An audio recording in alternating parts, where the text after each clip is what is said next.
Abbiamo sempre partecipato alle iniziative, seppur sulla norma come CGIL avevamo alcune criticità. Pensiamo però che il sistema di accreditamento delle forme di welfare contrattuale sia un sistema che possa garantire la qualità di questi enti bilaterali e che quindi possa dare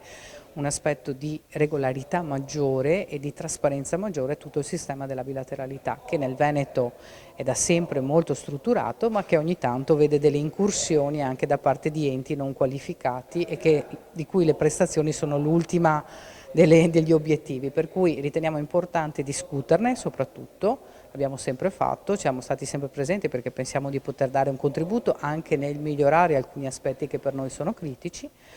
e comunque abbiamo accolto con favore anche le iniziative di quest'anno sul Welfare Day.